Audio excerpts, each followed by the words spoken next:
Hello and welcome everybody to Bish's RV. My name is Josh the RV Nerd, hanging out here. Where am I? Bosh the Jarv. No.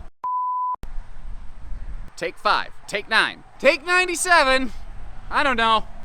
Hello and welcome everybody to Bish's RV up here in Ludington, Michigan. My name is Josh the RV Nerd, and behind us some beautiful updates on the 28 VBXL, the Versa Bunk. We're looking at it in a Salem today, but Wildwood is the exact same thing, just has bronze accents instead of baby beautiful blue. So this thing right here, it's one of the most flexible travel trailers I've ever seen. It's another one of those, it could be the last RV you ever need to consider owning. Like, let's say hypothetically, you've got a kid or two or something like that with you right now, or a couple big dogs.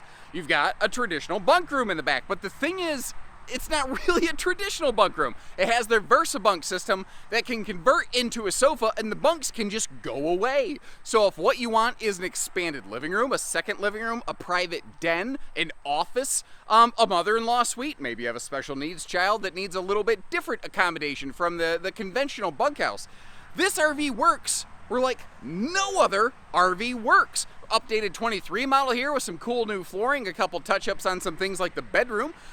There's also, ladder mount now available on these, so you can get up to the roof to take care of that. Of course, we still have the enclosed underbelly. The RV is carpetless, which is fantastic and easy for cleaning. And this is a member of the Xlite, or Wildwood calls it Xlite series, which is a little bit smaller and lighter. This should work for many half-ton pickups, but that may depend on the very specifics of your vehicle and where you're towing. If you're going through mountains or high winds or something, you might want to stick with more of a 3/4. But giving you that kind of information along the way, that's the kind of stuff I want to do here, so that you know if this is or is not the right one for your very hard-earned money, you know. I'll tell you the good with the bad. Let me know what you like, let me know what you dislike, and hit that subscribe button if you're new with us. Let's get started. So, you know, a lot of people say, man, if you've seen one stick and tin bunkhouse, you've seen them all. And like, I get that, because Lord knows there's a lot of duplicity in the RV business. RV, R&D, doesn't stand for research and develop. It stands for rip off and duplicate. But Wildwood, or Salem as it is, doing things a little different. Like our main lighting is on a little dimmer switch here. You just touch it to flick it on and off, and then if you hold it, it'll dim. They have roof solar prep. I am pushing them to come up with some kind of factory solar solution. So I need your input, folks. Let's get this feedback over to Wildwood's brand manager and designer. Should they be offering a factory solar package? And keep in mind, this is a very price-sensitive, conventionally classed stick and tin camper. So if they do, how much solar is appropriate? How many watts? What size solar controller? Should they have more than one available solar package? Kind of interested to know what you folks think. Notice that we got slide side breeze windows, but you have panoramic viewing windows otherwise, which is beautifully phrased salesy talk for they don't frickin' open for airflow, but at least the slide side windows do open for breeze, which is awful darn nice. Speaking of Febreze, as sweaty as I am, I'm gonna have to Febreze this sucker down when I'm done with it. We are carpetless, we are ventless. This is easy breezy, beautiful cover girl cleaning camping right here. Notice too, digital thermostat. It is shocking how many allegedly high-end, high-dollar brands are still using a analog thermostat on a lot of their models. Sealed edge press membrane countertops all the way around. Smaller oven, pretty normal in this class though. And a very nicely sized refrigerator, although a lot of brands have pretty much adopted this right here, that larger 10 plus cubic foot 12 volt DC compressor fridge. There's a 6 cubic foot gas electric two-way swaption. So why 10 cubic foot 12 volt, but only 6 cubic foot two-way? Well, people who didn't actually ask, the answer is cost. Interestingly, if they were equally sized, a 12 volt fridge costs less than a gas electric two-way. Those gas absorption fridge, that module is very expensive. So a 6 cubic foot two-way fridge is about the same cost as a 10 cubic foot 12 volt fridge. Now, to give you a rough barometer, and it is very weather dependent, about 200 watts of solar is the common feedback that I get from viewers saying I have about 200 watts of solar on my camper, and I could pretty much offset the use of that fridge with my solar panel, you know, with 1 or 2 batteries on there. That will change, like if you got cloud cover, if you got tree cover, that'll change. But it is possible to offset that thing if you're going to be doing some boondocking use. Understand, though, you have a couple cloudy days in a row, and you're going to have to be plugging into the vehicle or using a portable generator to keep your fridge and your lights on, basically. So basically, after a couple cloudy days, Mother Nature steals a line from Ludacris and just basically says, "Oh no, fight's out. I'ma knock your lights out." Not exactly how Ludacris put it, but you get the idea. Over here in the bathroom, I was very surprised at the space around that. Now, I'm not the widest person. I'm tall and long and lanky, but I think a decently sized, American-sized individual is going to fit in there very nicely. And you see how that mirror is wiggling a little bit? That's because that actually is a medicine cabinet, not just a mirror glued against the wall. Now, the thing with this series, this is the Little Brothers Salem Wildwood series. It's 6.5 foot tall inside. So as you can see, oompa loompa diddly doo, I gotta have my head up in that skylight. Whereas the Big Brother, like 29 V-Bud, this camper on steroids. Well, that thing, I can straight stay in the shower and never have to put my head in the skylight. But I think we're all probably ready for a little less talk and a lot more action. Unfortunately, with me, talk is really all you get. So by default back here, private room, not an open corner bunk. We have a 60 by 74 Camp Queen on the bottom. Apologies, I can't give you I don't use a wide angle lens for the majority of my tours here. Now up top, we've got a pair of individual bunks, but this also comes with the handy move bunk, get out the way system. Simple little gas struts, they flip up out of the way, and as you notice, that bed, well, it can also get out the way. If you want to convert this, like I said, into an office space or something like that, you have all the room in the world to do it. But that thing that was a bed can also become a sofa and convert this into a rear lift. Wait a minute. Is it me or does that thing sort of look like a frog's face? Like, you see that, right? Anyway, taking a seat at that sofa, this is what we're looking at. Now, I've got my legs basically extended out all the way, and there's probably a good foot, no pun intended, before I kick this little side stand over here. Now, that's kind of like a little mini entertainment stand. You could potentially put a small screen like under the folding bunk area. You could also just unscrew and remove these top bunks. It's just, you know, a little hinge on that wooden runner right there holding it. Now, you got to be careful about something over here. If you have anything plugged into those outlets and you utilize the move bunk get out the way system, you're going to break them. You're going to break them good, son. But if I slide my fat butt over, under this bunk by this side stand over here, you've also got some plugs over there. So you could put like a desk on this rear wall, or you could face the forward wall or whatever. I don't know.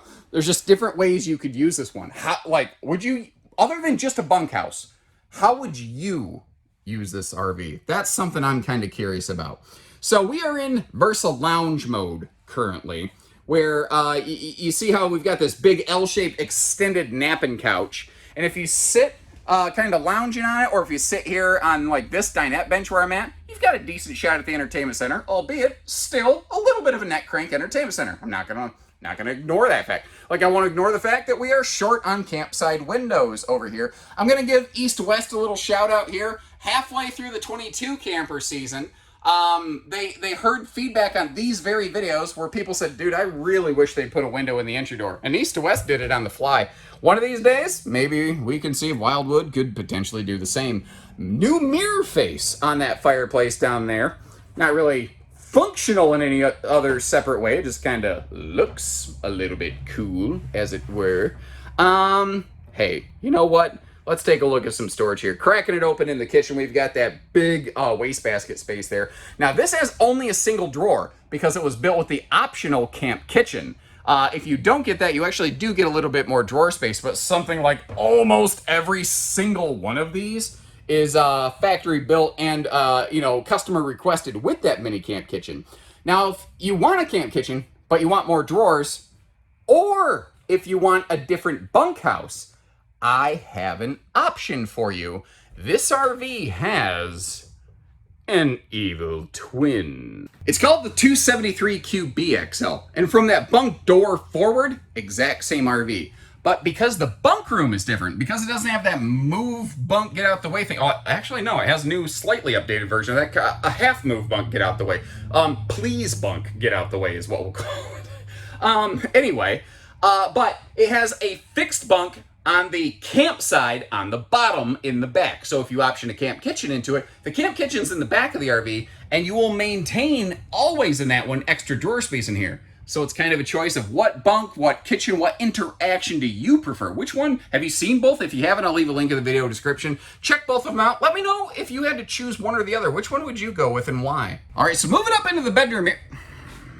I'm an idiot. Moving up into the bedroom here. Left the camera facing the wrong way. I'm just a special kind of stupid, I swear. These used to have a camp queen. This is potentially a game changer right here. First of all, I do want to wrap around the corner and show you that there are TV hookups across from the bedroom wall. Ow! Hey, okay, that door pinched my fingers. I guess I should pay attention to that. But over here, this used to be a short queen. If you look at it, it no longer is a short queen. It's also a wide queen. It's a thick queen. It's a Yas queen. It is a 66 by 78 Olympic queen. A little bit different, a little bit weird. The Wildwood fifth wheels and the Salem fifth wheels do some of that. Now, the cool thing is, if you don't like the weird mattress size on this one, you can just put a 60 by 80 True Queen in it and not have to change a thing. And the road mode slide access, slide closed access, do over. Okay, with the slide closed, the road mode access. This is a Schwintek slide. It's a step-up slide. And you don't want to be aggressive with it, but it's a little more forgiving if you do need to tiptoe your way around the peninsula here, do the sideways travel trailer two-step to get back to the refrigerator or, you know, drawers or something. Now, if you notice, if you leave the bathroom door open before you close the slide, and if you get the table out of the way, you can crawl over stuff and snake your way into the bathroom for an emergency potty stop. If you do that, do something to secure that bathroom door so it's not jiggle banging all over the place, and be as ginger and light as possible anytime you are occupying a towable RV slide without it being fully extended. Now, I also want to mention one of the other things with a Schwintek slide, which you can see as a Schwintek with the silvery worm gears off the side here. They do not like to be only opened partially. Open it all the way or close it all the way. Don't do in-betweens if you can help it. Once or twice here or there won't screw it up. And if you'd like to learn a little bit more about some different towable RV slides, I've got a video out. I'll try to remember to leave a link for it in the description. If I forget, leave me a comment, let me know, and I'll update that. I think of things and then I don't always remember them when I go back to edit like 20 videos later. But comparing the benefits and drawbacks, things like that, of the three primary slide-out systems used in towable RVs, maybe that'll be a beneficial thing for you. And if you appreciate the extra tidbits and pro tips like this, hit that subscribe button. And if you've already done that, like our video, or you could do both, but I can't tell you what to do. Now outside here, I actually want to start on the driver's side, and I want to take a look at the slide to kind of help you, like people say, why do they have that step-up slide out? Remember, they make a Big Brother version of this that does not. But the reason here is that this slide fully exists and above the floor, and you see the wheel well right there? You see how that bumps up into the body of the RV? Because this is a little bit smaller size. It's lighter weight, it's lower to the ground, lower overall height and clearance, which is cool. They need to go with a different slide system. A rack and pinion just won't work right there. The wheel well prevents that. So that's really the difference between the Cruise Lite or the Xlite Wildwood and the full Salem full Wildwood. It's literally the slide out determines a difference in the chassis, in the floor, in a couple things, because other than that, they're the same equipment package, just a different set of floor plans. Now, what do you think about this new updated look on these? I like this. This is just fun and fresh. I like it. Anyway, that, by the way, is a little dry erase board that we're looking at with that magnet hold back on the baggage door. Although you are a member of the 751 Key Club, you see that we've got a full pass-through, slightly bigger door over here on the campside. Also an easy place to get to that laundry hamper to empty out yesterday's clothes now that it's today. Easy adjust stable steps, anti-slam karate chop entry door, or, you know, anti-slam in the wind kind of door. Moving over here, you have the option of including this camp kitchen. Now this is cool because it gives us that little fridge outside, it gives us the griddle cook space. It also is the reason this RV only has very limited kitchen drawer space. So, you know, everything is a push and a pull. If you want to gain something, you got to give something. And that's true not just of RVs, but all walks of life, I think. The strong arm stabilizer jacks here help keep this thing from rocking and rolling around when the kids start getting a little bit rambunctious. Or if you're just folding that laundry awful aggressively up in the private front bedroom and expanding the need to use those bunks, that's where those things might happen. Because then the camper's not a rockin'. Unfortunately, people might come a knocking. At least, so it'd be a good idea if that was the case to maybe throw the deadbolt on the door. Moving on. Notice how the bunk window's open for airflow. Backup camera ready. And then right up here, I had done a video previously on a Salem Cruise Lite, and the factory had just forgot to put that mount on there. I just wanted to showcase one of these so that you can see that these are coming with that portable ladder mount point. Now, one more quick note before we wrap up here. Remember I told you this floor plan has an evil twin. Well, it's called the 273 QB XL. And that one doesn't have the Versa bunk thing exactly the way this one does, although they have improved that model this year. And instead of a camp kitchen here, if you option it in, the camp kitchen on that one's back there. Well, sorry, I'm in reverse view mode on the camera. It's over here, which means this space is not occupied by a camp kitchen on the 273, yeah, you know me, and it means that you have more kitchen drawer space and a camp kitchen. But that's kind of the thing. Remember I said every time you get one thing, you have to give up another. It's always a push and a pull. The good news is, you know, we carry them both. Now, if you're looking for something like with better entertainment, or if you're looking for something just a little bit bigger, a little more room, or you don't want that step-up slide in the living room, take a look in the video description. I'll try to remember to leave a link to the 29 V-Bud, the big brother to this one, which is kind of just like this camper on steroids that can even have a little bit of a cargo bunk function, which is cool. So whether you want it blue, orange, or black and white, we got the color for you at Bish's RV. So take care, stay safe, have fun, and happy camping, everyone.